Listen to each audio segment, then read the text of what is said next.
Hi friends, welcome to my YouTube channel Bloom Pathshala. चलिए चलते हैं एक नए टॉपिक की तरफ और आज का टॉपिक है यूपीपी। हम लोग जानते हैं कुछ ही समय के बाद यूपीपी के पेपर होने वाले हैं। आज हम लोग यूपीपी का जो मैथ का पार्ट है उसको सॉल्व करेंगे एक बेसिक कॉन्सेप्ट को लेके, जिससे हम उस परीक्षा में एक अच्छा स्कोर कर पाए। तो बिना समय बिताए सीधा हम लोग चलते हैं क्वेश्चंस पे। तो हमारा पहला क्वेश्चन, ₹5100 पर एक वस्तु को बेचने से होने वाली हानि उसी वस्तु को ₹10,200 पर बेचने पर लाभ का 50% है। वस्तु का क्रय मूल्य ज्ञात कीजिए। हमसे यहां पर वस्तु का क्या पूछा गया है? क्रय मूल्य, मतलब कॉस्ट प्राइस, सीपी पूछा गया है। अब बात को समझिए कि हमें पहले क्या बोलना है। अगर हम उस वस्तु को 5100 पे बेचते हैं तो हमको क्या हो रहा है? जब 5100 पे बेच रहे हैं तो हमको हो रहा है लॉस, मतलब हानि हो रही है। और उसी वस्तु को जब हम 10,200 पे बेचते हैं तो हो रहा है हमको प्रॉफिट। हो रहा नहीं हो रहा है? जब 5100 पे बेच रहे हैं तो हमको हो रहा है लॉस, और 10,200 पे बेच रहे हैं तो हो रहा है हमको प्रॉफिट। ठीक है, यहां तक क्लियर हुआ। अब हमको लॉस हो कितना रहा है? जितना यहां पर प्रॉफिट हो रहा है उसका 50%, जितना यहां पर प्रॉफिट हो रहा है उसका 50% हमको लॉस हो रहा है। मानिए अगर हमको यहां पर ₹200 का प्रॉफिट हो रहा है तो हमको यहां पर लॉस कितना हो रहा है? ₹100 का। बात क्लियर हुई? अगर हमको यहां पर ₹100 का प्रॉफिट हो रहा है तो हमें लॉस यहां पर कितना हो रहा है? ₹50 का। यह बात क्लियर हुई? ठीक है, तो अब हमें ₹10,200 का जब हम बेच रहे हैं तो हमें हो रहा प्रॉफिट। अब हमको प्रॉफिट तो पता नहीं है, तो हम कहते हैं कि यहां पर अगर मानिए 2x का प्रॉफिट हो रहा है। कितने का? 2x का। अब देखिए बच्चों, मैंने 2x यहां पर क्यों लिया? क्योंकि मुझे मालूम है कि इसका 50% निकालने के लिए इसको 2 से डिवाइड करना पड़ेगा। जब हम इसको 2 से डिवाइड करेंगे तो यहां पर क्या बच जाएगा? यहां पर बच जाएगा x, है कि नहीं है? अगर हम यहां पर x ले लेते प्रॉफिट तो उसको हमको यहां पर क्या लिखना पड़ता? यहां पर x/2 लिखना पड़ता, है कि नहीं है भाई? किसी का 50% निकालने के लिए हमको क्या करना होगा? 2 से डिवाइड करना होगा। अगर हम इसको यहां पर प्रॉफिट x ले लेते तो यहां पर बटे में आ जाता x/2। ठीक है, तो एक नॉर्मल नंबर रखने के लिए हमने क्या किया कि यहां पर प्रॉफिट ले लिया 2x। अगर प्रॉफिट यहां पर 2x है तो यहां पर लॉस कितना हो गया? यहां पर लॉस हो गया x। चलिए, अब 5100 पे जब वो बेच रहा है तो उसे x रुपए का लॉस हो रहा है, और उसी वस्तु को जब 10,200 पे बेच रहा है तो उसे 2x का प्रॉफिट हो रहा है। यहां तक क्लियर हुआ हमको? चलिए, क्या इस चीज से हम x की वैल्यू निकाल सकते हैं? अब देखिए, हमने जब उस वस्तु को 5100 का बेचा, कितना? 5100 का बेचा, तो हमें कितने का लॉस हुआ? हमें x का लॉस हुआ। हुआ नहीं हुआ? अगर वस्तु को 5100 पे बेचने पे x का लॉस हो रहा है तो अगर हम x को 5100 में प्लस कर देंगे तो हमें उसकी कॉस्ट प्राइस जितने में वो वस्तु खरीदी गई है वो मिल जाएगी। उदाहरण से आप समझिए, जैसे हम कोई वस्तु ₹7 पे बेच रहे हैं और हमें ₹2 का लॉस हो रहा है। जब हम ₹7 पे बेच रहे हैं तो ₹2 का लॉस हो रहा है, तो वस्तु कितने की है? तो हम कहेंगे 7 + 2 9, है कि नहीं है? यहां तक क्लियर हुआ? तो हमने इसलिए इधर वस्तु का क्रय मूल्य निकालने के लिए क्या किया? 5100 में x को जोड़ दिया। ठीक है, अब वस्तु तो एक ही थी और उसका क्रय मूल्य भी क्या होगा? एक ही होगा। अब यहां पर हमने क्या किया था? उसको 10,200 में बेचा था। तो हमें कितने का प्रॉफिट हो रहा था? हमें प्रॉफिट हो रहा था 2x का। तो इधर पे हमने क्या निकाला है? क्रय मूल। इधर भी हमको क्या निकालना होगा? क्रय मूल। अच्छा, तभी तो क्रय मूल, इस क्रय मूल ये क्रय मूल के बराबर होगा और हमें x की वैल्यू पता चल जाएगी। अब मेरी बात को समझिए, अगर हम वस्तु को 12 रुपए पे बेच रहे हैं, ठीक है, और हमको कितने का प्रॉफिट हो रहा है? 2 रुपए का, तो वस्तु का क्रय मूल्य क्या होगा? तो हम 12 में से 2 को माइनस कर देंगे, हमको पता चल जाएगा 10 रुपए। है कि नहीं है? ऐसे ही निकालेंगे। तो यहां पर भी हमको क्रय मूल्य निकालने के लिए क्या करना पड़ेगा? यहां पर हमको माइनस कर देना पड़ेगा। अब हम x की वैल्यू निकाल दे तो हमें आंसर मिल जाएगा। तो क्या करना पड़ेगा? ये 2x को इक्वल टू के इस साइड लेके आना पड़ेगा। ये वेरिएबल है, ठीक है, तो वेरिएबल्स को एक साइड लेना पड़ेगा। तो इस साइड आएगा तो ये क्या हो जाएगा? ये 2x हो जाएगा, क्योंकि ये निगेटिव था, अपना साइन चेंज कर देगा। और यहां पर क्या था? x पहले से मौजूद था, तो 2x प्लस x, और 5100 इस साइड चला जाएगा। यहां 10,200 रुपए पहले से मौजूद था। अब 5100 इधर जाएगा तो ये प्लस था, तो इस साइड जाएगा तो क्या हो जाएगा? माइनस हो जाएगा। हो जाएगा नहीं हो जाएगा? ठीक है। अब 10,200 रुपए में से 5100 माइनस होगा तो कितना बचेगा? हमको पता है 5100 रुपए बच जाएगा। ठीक है। अब 2x में x को प्लस करेंगे तो क्या हो जाएगा? 3x हो जाएगा। तो x की वैल्यू क्या होगी? 5100 डिवाइडेड बाय 3, और हम इसको काटेंगे तो कितना आ जाएगा? 1700। अब हमको क्या मिल गया? हमको x का मान मिल गया 1700। ठीक है। हमसे क्या पूछा गया था? क्रय मूल्य। अब आप दोनों में से, चाहे यहां इस साइड पे चाहे इस साइड पे, दोनों साइड में कहीं पे भी x की वैल्यू पुट कर देंगे, आपको क्रय मूल्य पता चल जाएगा। यहां पर करना आसान है। 5100 रुपए प्लस 1700 कितना हो जाएगा? हो जाएगा 6800 रुपए। कोई ऑप्शन है? इसका डी ऑप्शन सही होगा। वस्तु का क्रय मूल्य क्या है? 6800 रुपए। बात क्लियर हुई आपको? वस्तु का क्रय मूल्य क्या है? 6800 रुपए। चलिए चलते हैं नेक्स्ट क्वेश्चन की तरफ। कोई दुकानदार 1350 के मूल्य में 15 दर्जन पेन खरीदता है और उन्हें 495 रुपए प्रति 5 दर्जन पेन के मूल्य में बेच देता है। उसका प्रतिशत लाभ या प्रतिशत हानि क्या होगी? अब देखिए, वो दुकानदार क्या कर रहा है? 1350 रुपए 1350 रुपए में कितने दर्जन पेन खरीद रहा है? 15 दर्जन पेन खरीद रहा है। तो एक दर्जन की वैल्यू क्या होगी? एक दर्जन की वैल्यू क्या होगी? 15 एकम 15, 15 नवैया 135 और 15 जीरो 0, मतलब आ गया 90।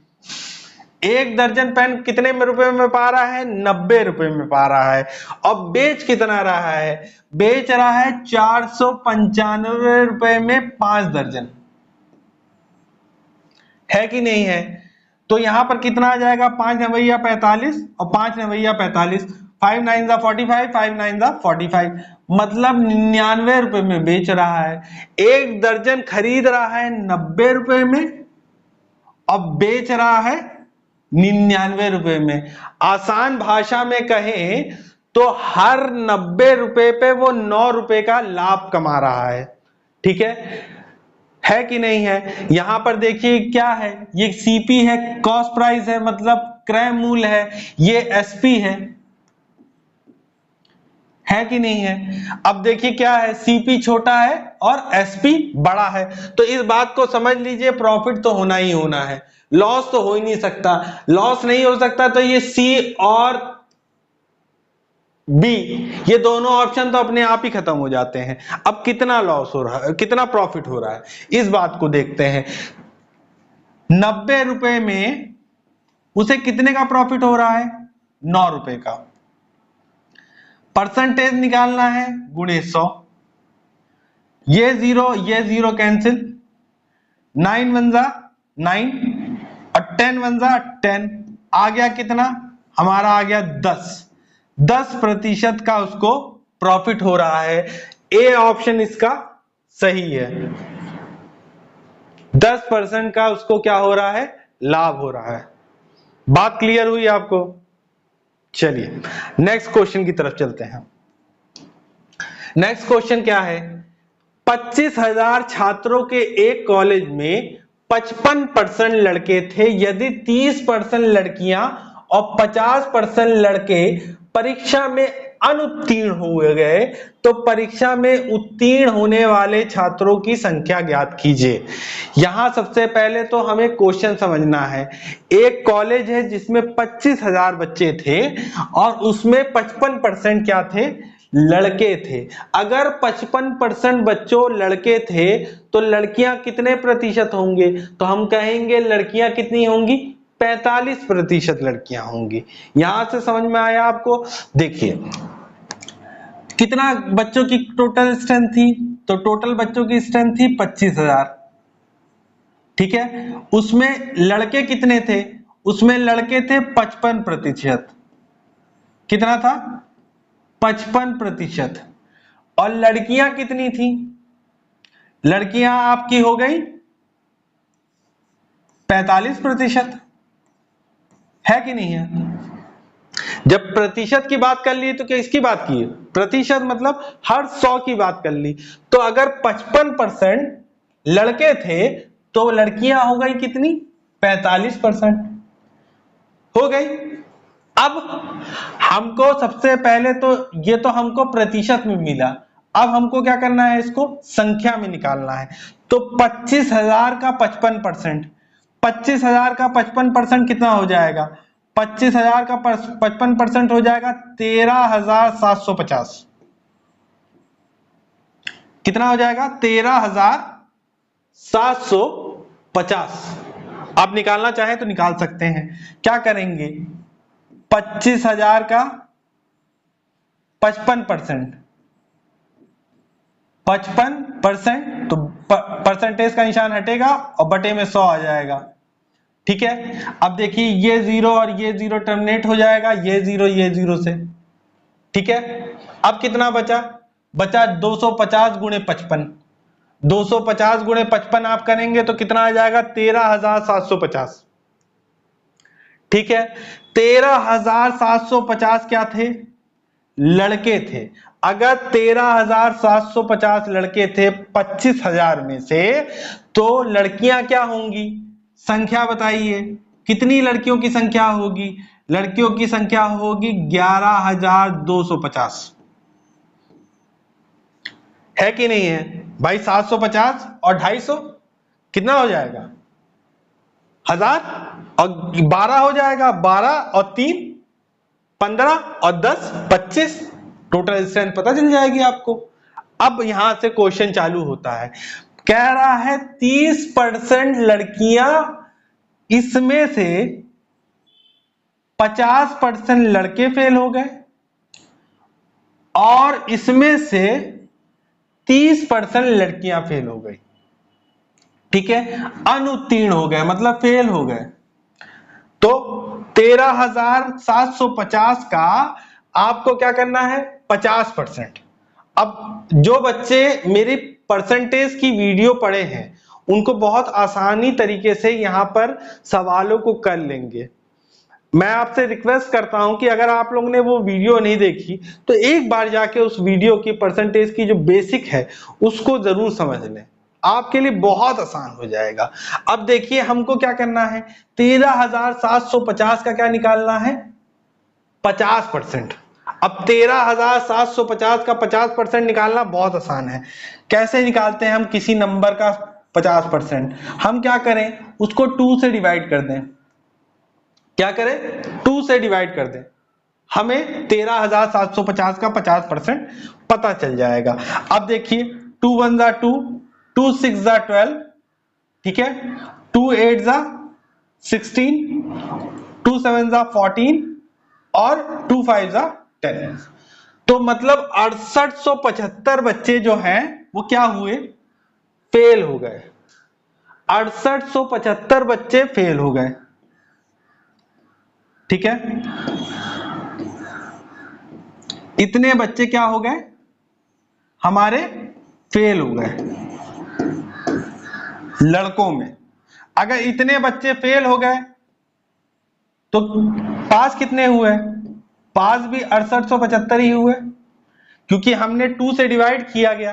तो 2 से डिवाइड करने का क्या मतलब होता है, किसी संख्या को 2 बराबर हिस्सों में बांटना।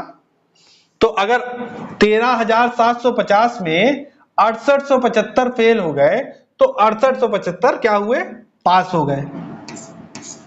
तो ये लड़के में जो फेल हुए हैं और जो लड़कों में पास हुए हैं। बात क्लियर हुआ। अब देखिए यहां पर हम चलते हैं लड़कियों की संख्या में। देखिए क्या कह रहा है, 30% लड़कियां जो हैं वो क्या हुई, फेल हुई थी। अब 11,250 का 11,250 का आपको क्या निकालना है, 30%। तो 30% मतलब परसेंटेज का निशान हटाएंगे और बटे में लिख देंगे आप 100, ठीक है। आपको पता चल जाएगा कितना आएगा। देखिए ये जीरो कैंसिल हुआ, ये जीरो कैंसिल हुआ, हो गया। बचा हमारे पास क्या, 1125 गुणे 3। अब 1125 गुणे 3, 5 तिहाई 15, 5 तिहाई 15, 3 दूनी 6, 1 7, 3 एकम 3 और 3 एकम 3, मतलब 3375 क्या बच्चे हुए, लड़कियां क्या हुई, फेल हो गई। 3375 लड़कियां क्या हो गई, फेल हो गई। अगर 11,250 में 3375 लड़कियां फेल हो गई तो पास बच्चे कितने हुए, तो हम इसको माइनस कर दें, पता चल जाएगा कितनी लड़कियां पास हुई। 10 में से 5 गया, कितना बचा, 5 बचा, ठीक है। 14 में से 7 गया, 7 बचा। 12 में से 3 गया, 8 बचा। और 10 में से 3 गया, 7 बचा। तो कितनी लड़कियां पास हुई, 7,875 लड़कियां पास हुई। ये क्या है, ये पास होने वाली लड़कियां हैं। और ये क्या है, ये फेल हो गई हैं,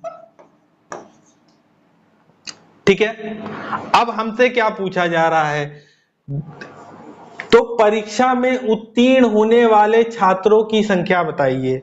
अब परीक्षा में उत्तीर्ण होने वाले छात्र कौन कौन से थे, लड़कियों में 7,875, कितना, 7,875, ये क्या थी, लड़कियां थी। और लड़के कितने पास हुए थे, 6,875। इसको जोड़ देंगे हमको पता चल जाएगा। 5 में 5 प्लस हुआ तो हुआ 10, 7 दूनी 14, 1 15, 8 दूनी 16, 1 17 और 7 दूनी 14, 14,750। 14,750 जो हैं वो बच्चे उत्तीर्ण हुए हैं, मतलब कि पास हुए हैं। ए ऑप्शन इसका जो है वो करेक्ट ऑप्शन है। बात समझ में आई आपको।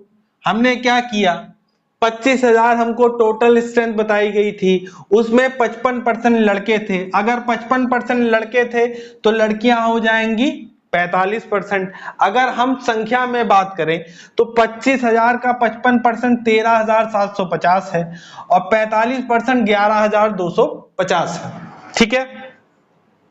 अब इन लड़कों में और इन लड़कियों में क्या हुआ कि लड़कियां जो है वो 30% क्या हो गई, फेल हो गई। मतलब इसका 30%, कितना फेल हो गई, इसका 30%। 30% कितना हुआ, 3,375। तो 30% फेल हो गई तो ये क्या हुआ, ये बच्चे कौन से हैं, ये पास वाले कैंडिडेट हैं, है कि नहीं है। और यहां पर कितने बच्चे कितने परसेंट फेल हुए? 50%। तो 50% फेल हो गए तो 50% पास हो गए। अब ये पास वाले कैंडिडेट हैं। अब आपको बताना है उस कॉलेज में टोटल कितने बच्चे पास हुए। तो पास तो लड़कियों में 6875 हुए थे और लड़कों में 6875 और लड़कियों में 7875। बात क्लियर हुई? चलिए नेक्स्ट क्वेश्चन पे चलते हैं। यदि 420 के 20% का मान 530 के 40% के मान से x% कम है तो x का मान हमको निकालना है। हमसे क्या बताया गया है? हमसे बताया गया है 420 का कितना परसेंट? 20%। कितना? 20%। तो 420 का 20% हो जाएगा कितना? 84। हो जाएगा नहीं हो जाएगा? 530 का आपसे पूछा गया है 40%। तो 530 का 40% हो जाएगा आपका 212। हो जाएगा नहीं हो जाएगा? आप क्वेश्चन इसको अलग से भी कर सकते हैं। क्या करना है आपको? 20% निकालना है। तो 20/100 गुणे 420 तो 20% निकल आएगा। देखिए ये 0 और ये 0 कैंसिल हो जाएगा, ये 0 और ये 0 कैंसिल हो जाएगा, 42 दूनी 84 आ जाएगा। यहां पर क्लियर हो गया? ठीक है। वैसे ही 530 का आपको क्या निकालना है? 40%। तो 40/100। ठीक है। ये 0 और ये 0 कैंसिल, ये 0 और ये 0 कैंसिल, तो 4 तिया 12, तो 12 का 2 और 5 चक्को 20, 20 और 1 21 आ जाएगा 212। आ जाएगा नहीं आ जाएगा?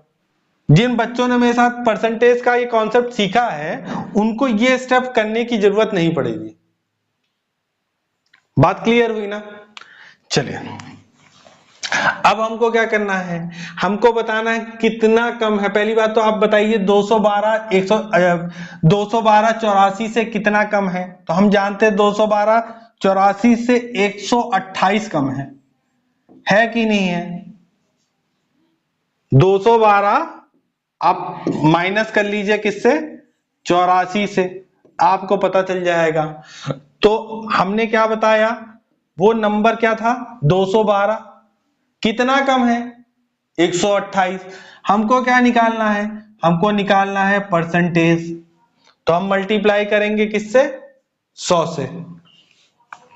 अब यहां पर हम एलिमिनेट करते हैं। 2 1 जा 2, 2 0 जा 0, 2 6 जा 12। यहां पर क्या हो जाएगा? यहां हो जाएगा 2 5 जा 10 और 2 0 जा 0।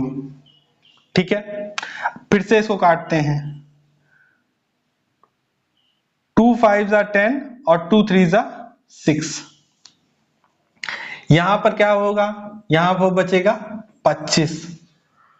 अब 25 को 128 से गुणा करेंगे तो 25 को 128 से गुणा करेंगे तो आ जाएगा 3200। आ जाएगा। बटे में क्या था? बटे में था 53। तो 53 को जब हम 3200 से डिवाइड करेंगे तो 5 छक्का 30 और 5 53 0 जा 0। कोई 60 से ऑप्शन आ रहा है? हाँ ए ऑप्शन सही है, 60.37। बाकी किसी में 60 नहीं आ रहा है, सब में 60 से ऊपर की वैल्यू आ रही है। तो ए ऑप्शन इसका क्या होगा? वो सही ऑप्शन होगा। आप इसको डिवाइड करके देख सकते हैं, यही वैल्यू आएगी 60.37। चलिए नेक्स्ट क्वेश्चन पे चलते हैं। नेक्स्ट क्वेश्चन क्या है? 23 पे पावर 32, 23 पे पावर 32 को 529 से विभाजित करने पर शेषफल ज्ञात कीजिए। बहुत बढ़िया क्वेश्चन है बच्चों। क्या लिखा हुआ है? 23 पे पावर कितना है? 32 है और हमको विभाजित करना है किससे? 529 से। किससे विभाजित करना है? 529 से।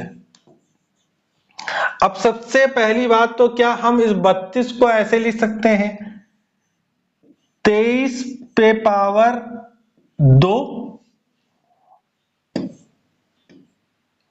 और इस पे होल पावर 16, तो 16 दूनी 32 है कि नहीं है? ऐसे लिख सकते हैं, बिल्कुल लिख सकते हैं। अब 23 पे पावर 2 का मतलब क्या होगा? 23 पे पावर 2 का मतलब होगा 23 गुणा 23,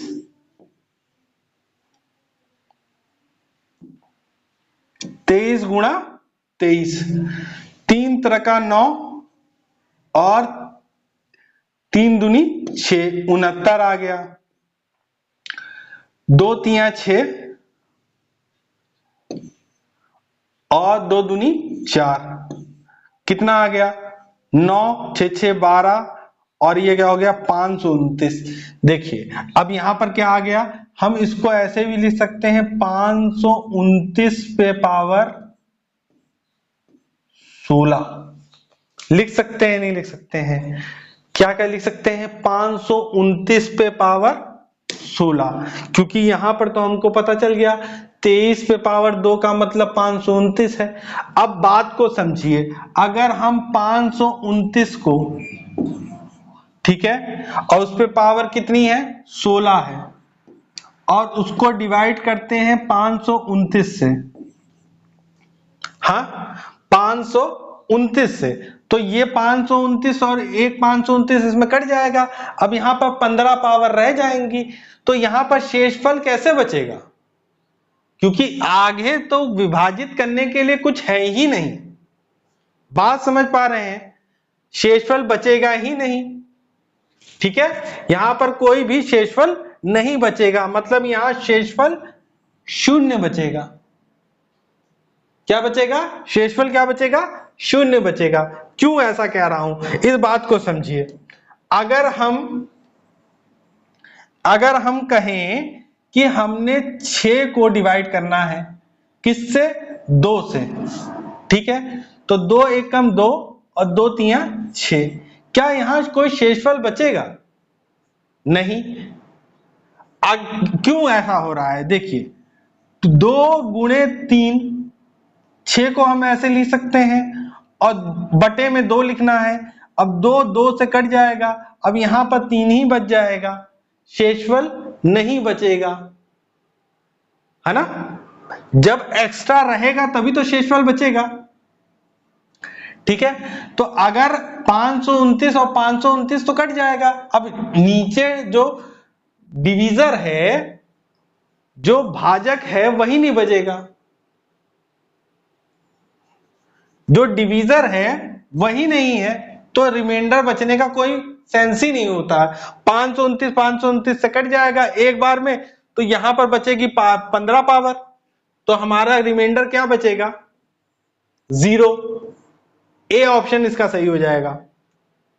बात क्लियर हुई? क्या होगा? ए ऑप्शन इसका सही हो जाएगा। 6 क्वेश्चन की तरफ बढ़ते हैं। भाग के एक प्रश्न में भाजक भागफल का 4 गुना और शेषफल का 3 गुना है।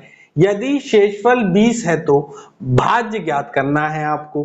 अब सबसे पहली बात तो ऐसे क्वेश्चनों पे आप इस बात पे ध्यान दीजिएगा कि क्या चीज दी गई है। तो हमें यहां पर क्वेश्चन में क्या दिया गया है? शेषफल दिया गया है, तो इस पे ध्यान रखिए आप।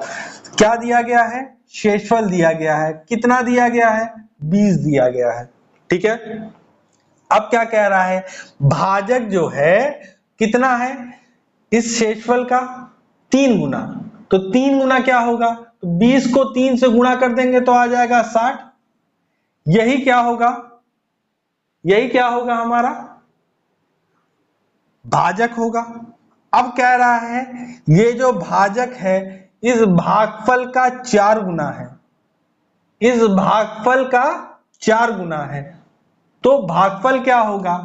तो 60 को अगर हम 4 से विभाजित कर दें तो हमको भागफल पता चल जाएगा। कितना आएगा? आएगा 15, है कि नहीं है? अब हमको क्या पता करना है? भाज्य पता करना है, ये पता करना है। तो बहुत आसान है, 60 को 15 से गुणा कर दीजिए, कितना आ जाएगा?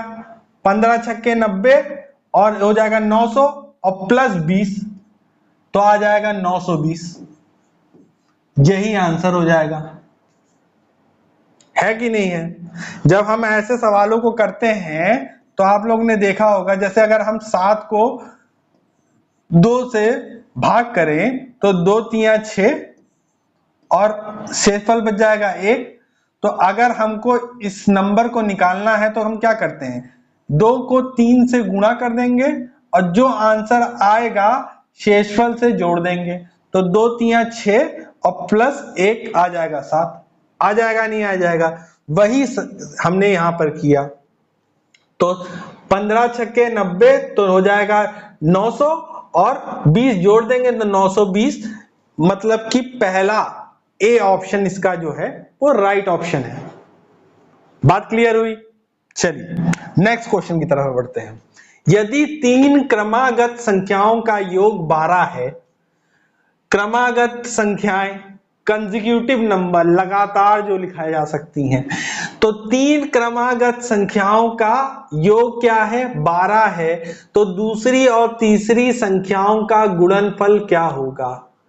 अगर कह रहा है 3 संख्याएं हैं और उनको जोड़ दें, योग मतलब जोड़ दें, तो हमें क्या मिलेगा? 12 मिलेगा। तो हमें कह रहा है दूसरी और तीसरी संख्या को अगर गुणा करें तो क्या निकल के आएगा? तो सबसे पहले तो हमको यह पता होना चाहिए कि वो 3 क्रमागत संख्याएं कौन सी है। तो अगर हम कहते हैं पहली संख्या x है, तो दूसरी संख्या क्या होगी? दूसरी संख्या होगी x प्लस 1 और तीसरी संख्या क्या होगी? तीसरी संख्या होगी x प्लस 2, है कि नहीं है? और उन तीनों को जोड़ने के बाद क्या आ रहा है? आ रहा है 12। ये अगर किसी को कोई डाउट है तो इस बात को समझिए। अगर हम कहते हैं पहली संख्या 1 है, तो दूसरी संख्या निकालने के लिए 1 में हमें क्या करना होगा?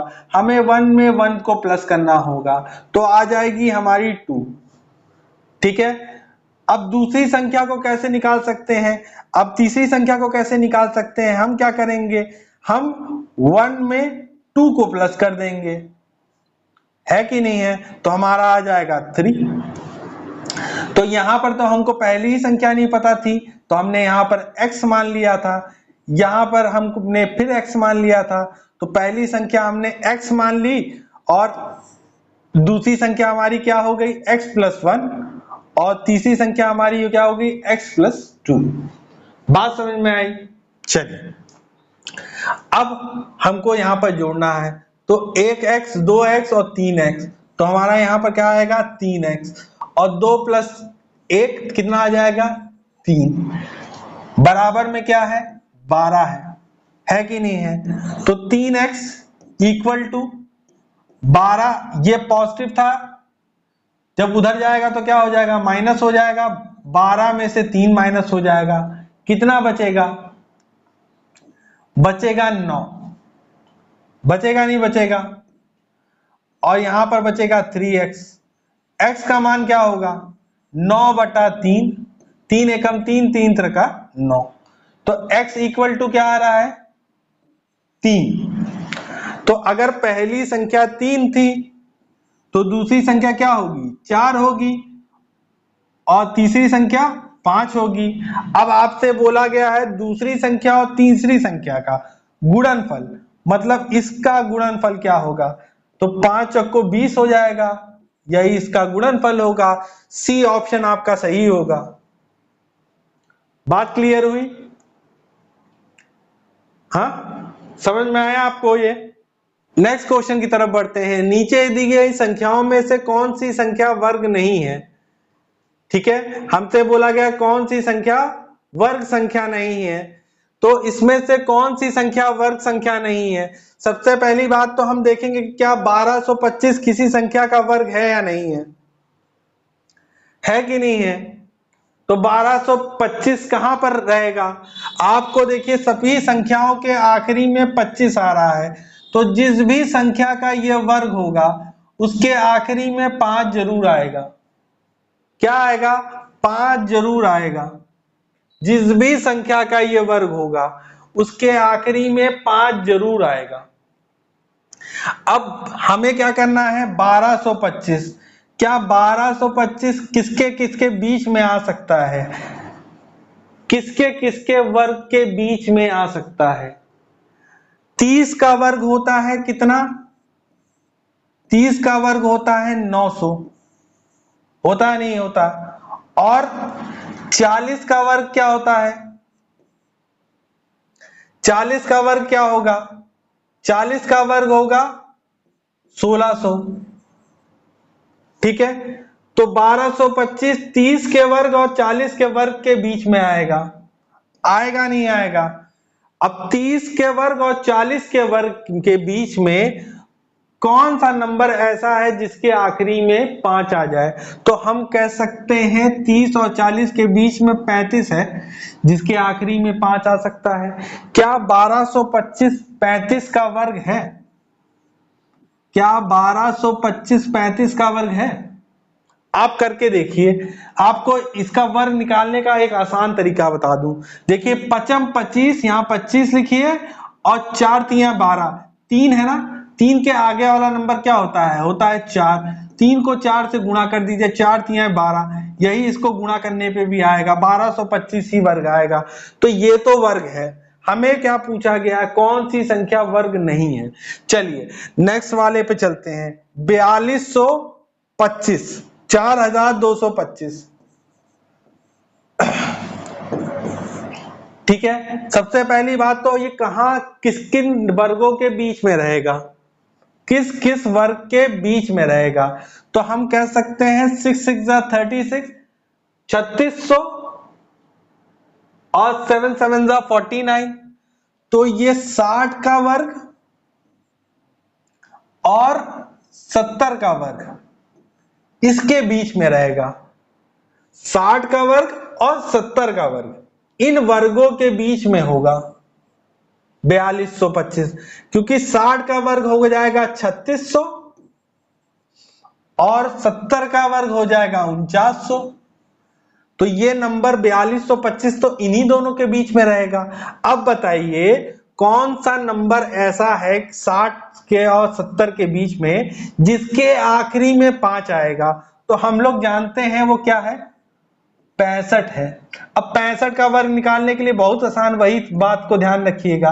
55 25 और 6 है, 6 से आगे वाली, तो 6 6 7 42, 6 7 42, 4225 65 का स्क्वायर है। तो ये भी एक नंबर वर्ग है। ठीक है, चलिए थर्ड की तरफ चलते हैं। क्या है? 3525। क्या है? 3525 किस संख्या का वर्ग है? 3525। अब सबसे पहले तो बात को समझ लीजिएगा कि किसके किसके बीच में आएगा। ये किसके किसके बीच में आएगा? तो 6 6 36, तो 60 का वर्ग और 50 का वर्ग इन्हीं के बीच में आएगा। अब 50 का वर्ग क्या होता है? 50 का वर्ग होता है 2500 और 60 का वर्ग होता है 3600। अब 3525 तो इसी के बीच में आएगा। अब बताइए कौन सा ऐसा नंबर है 50 से 60 के बीच में जिसके आखिरी में 5 आएगा? तो हम कहेंगे 55 वो नंबर है। अब 55 का स्क्वायर क्या होगा? 55 गुणे 55, तो कितना आ जाएगा? 55 25 25 हमको वैसे लिख देना है और 5 छक्का 30, तो 55 का स्क्वायर क्या होता है? 3025। और ये क्या है? 3525। तो इसका मतलब 3525 3525 किसी भी नंबर का स्क्वायर नहीं हो सकता है। और आपसे पूछा गया है कौन सी ऐसी संख्या है जो वर्ग संख्या नहीं है, तो 3525 ही सही ऑप्शन है। ये किसी संख्या का वर्ग नहीं हो सकता है। आप देखना चाहते हैं तो 2025 को भी देख सकते हैं, 2025 को भी देख सकते हैं। 2025 किन किन दो संख्याओं के वर्गों के बीच में आएगा? अब बात को समझिएगा, आखिरी में 25 आ रहा है तो उस संख्या के आखिरी में 500 आना ही आना है, इस बात को जरूर समझ लीजिएगा। अगर किसी बच्चे ने मेरी वो स्क्वायर वाली वीडियो को नहीं देखा है तो मैं आपसे रिक्वेस्ट करता हूं उस वीडियो को जाके देख लीजिए। स्क्वायर के आपके पूरे कॉन्सेप्ट क्लियर हो जाएंगे, कोई भी डाउट आपके दिमाग में नहीं रहेगा। मैंने बोला 2025, 2025 भी क्या है? वर्ग है। कैसे? आप देख सकते हैं, देखिए 40 के और 50 के स्क्वायर के बीच में आएगा ये। किसके? 40 के और 50 के, इन दोनों के स्क्वायर के बीच में आएगा। 40 का स्क्वायर क्या होता है? 1600, और 50 का स्क्वायर क्या होता है? 2500। तो आप ये देखिए 2025 जो है वो 1600 से तो ज्यादा है लेकिन 2500 से कम है, क्योंकि इसके आखिरी में 25 आ रहा है तो जिसका भी ये स्क्वायर होगा उसके आखिरी में 5 जरूर आएगा।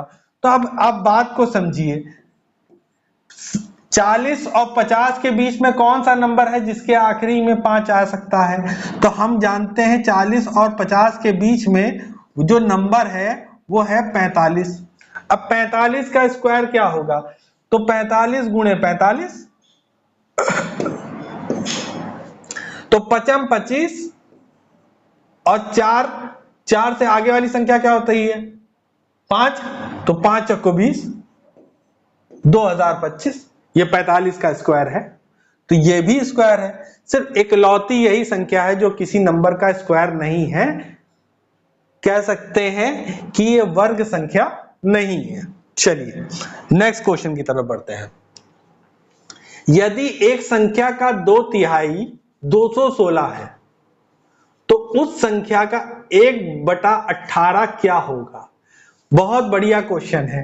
कह रहा है यदि किसी संख्या का 2/3, क्या? संख्या का 2/3। अब हमको संख्या तो नहीं पता है, हम कहेंगे संख्या हमने मान ली, क्या हमने बोल दिया वो संख्या है x। x का 2/3 कितना है? 216। x का 2/3 कितना है? 216। अब सबसे पहले तो x का मान निकाल लीजिए, ये हो जाएगा 2x इक्वल टू 216 गुणे 3, है कि नहीं है भाई? 2x इसमें मल्टीप्लाई करेगा, ये क्रॉस मल्टीप्लाई कर देंगे हम, ठीक है। अब 6 3 18, 3 एकम 3, 1 4, और 3 दूनी 6। यहां पर क्या था? 2x। x इक्वल टू कितना हो जाएगा? 648 बटा 2, 2 3 6, 2 दूनी 4, और 2 चौको 8। तो वो संख्या क्या थी? वो संख्या थी 324, है कि नहीं है? संख्या क्या है? 324। तो हमको संख्या तो मिल गई, अब हमको क्या बताना? उसका 1/18 पार्ट निकालना है, 1/18 हिस्सा निकालना है। किसका? 324 का। किसका? 324 का।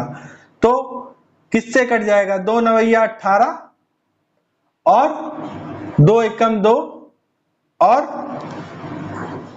2 छक 12, और 2 दूनी 4, ठीक है।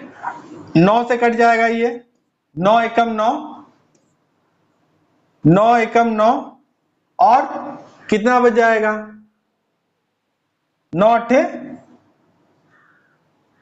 72, और 18, और क्या बचा? 1 बचा। 18 को 1 से गुणा कर दीजिए, 18 एकम 18, क्या होगा? बी ऑप्शन इसका सही हो जाएगा। बात समझ में आई? हमसे क्या बताया गया, 2/3 क्या है, 216 है। तो हमने बोला कि वो संख्या तो हमको पता नहीं, तो हमने संख्या मान ली x। तो x का 2/3 216 कर दिया, तो x का मान निकल आया हमारा 324। वो संख्या हमको पता चल गई, वो संख्या क्या थी, 324। अब हमको 1/18 पार्ट निकालना था, तो 1/18 गुणे 324, हमारा मान निकल के आ गया 18। तो यही इसका राइट आंसर है। चलिए 10वें क्वेश्चन की तरफ बढ़ते हैं। एक त्रिकोण में एक भुजा की लंबाई 9 सेंटीमीटर है और अन्य दो भुजाओं की लंबाइयों के बीच में अंतर जो है वो 1 सेंटीमीटर का है। यदि त्रिकोण की परिधि 90 सेंटीमीटर है तो उसके क्षेत्रफल का पता लगाइए, क्या उसका क्षेत्रफल होगा। मानिए एक त्रिकोण है, ठीक है, और उसका एक भुजा जो है वो 9 सेंटीमीटर है, ठीक है, और उसकी जो बची हुई दो भुजाएं हैं उसमें 1 का अंतर है। तो अगर हम कहते हैं अगर एक भुजा x है तो दूसरी भुजा क्या होगी, x+1, तभी तो 1 का अंतर होगा। यहां तक क्लियर हुआ आपको? तभी 1 का अंतर होगा। और इसकी परिधि मतलब इन तीनों भुजाओं को जब हम जोड़ रहे हैं तो कितना आ रहा है, 90 सेंटीमीटर आ रहा है। परिधि का मतलब तो यही होगा कि तीनों भुजाओं का योग ही हमारा क्या होता है, त्रिकोण की परिधि होती है। चलिए अब हमको x का मान निकालना है। तो सबसे पहली बात तो हमको क्या मिला है, 9 सेंटीमीटर, ठीक है, और दो भुजाएं हमने क्या मानी है, एक को x माना है, एक को x+1 माना है, ठीक है, और तीनों भुजाओं को जोड़ने के बाद हमको 90 सेंटीमीटर मिल रहा है। मिल रहा है नहीं मिल रहा है? अब 9 में 1 जोड़ देंगे तो क्या हो जाएगा, हो जाएगा 10 सेंटीमीटर, और x में x जोड़ेंगे तो क्या हो जाएगा, हो जाएगा 2x सेंटीमीटर। इस साइड पे क्या था, 90 सेंटीमीटर। जब ये 10 सेंटीमीटर इधर जाएगा तो क्या होगा, 2x equal to 90 centimetre minus 10 centimetre. तो 2x की वैल्यू क्या आएगी, 80 सेंटीमीटर, और x की वैल्यू क्या आएगी, 80 सेंटीमीटर बटा 2 आ जाएगा क्या, 40 सेंटीमीटर। अब x की वैल्यू क्या आ गई हमको, 40 सेंटीमीटर, मतलब यहां पर हमको क्या मिल गया, मिल गया 40 सेंटीमीटर। अगर ये भुजा 40 सेंटीमीटर है तो ये भुजा क्या होगी, 40 में 1 जोड़ देंगे तो कितना हो जाएगा, हो जाएगा 41 सेंटीमीटर, है कि नहीं है? अब हमको क्या निकालना है, अब हमको उसका क्षेत्रफल निकालना है। इस त्रिकोण का क्या होता है, half into base into height. Height मतलब ऊंचाई, ठीक है, बेस मतलब जिसपे ये त्रिकोण बना हुआ है आधार, ये है इसका आधार, ठीक है। तो half into base into height, तो हाफ हम लिख देंगे हाफ 1/2 गुणे बेस कितना था, तो हम जानते हैं 9 सेंटीमीटर। हाइट कितनी थी, हाइट थी 40 सेंटीमीटर, है कि नहीं है? अब देखिए 2 एकम 2, 2 दूनी 4, 20 सेंटीमीटर, और 2 नवैया 18, आ गया हमारा क्या, 180 सेंटीमीटर स्क्वायर। 2 9 18 हो जाएगा, और 0 आगे इंक्लूड हो जाएगा, तो 180 सेंटीमीटर स्क्वायर, यानी कि बी ऑप्शन इसका जो है वो सही है। बात क्लियर हुई? चलिए आपको यहां तक मैंने जो क्वेश्चन समझाए हैं वो सभी क्वेश्चंस प्रीवियस ईयर में आए थे। अगर आपको मेरी ये वीडियो अच्छी लगी हो तो मेरी वीडियो को लाइक कीजिएगा, चैनल को सब्सक्राइब कीजिएगा और बेल आइकन के प्रेस करना मत भूलिएगा। Thank you, have a nice day.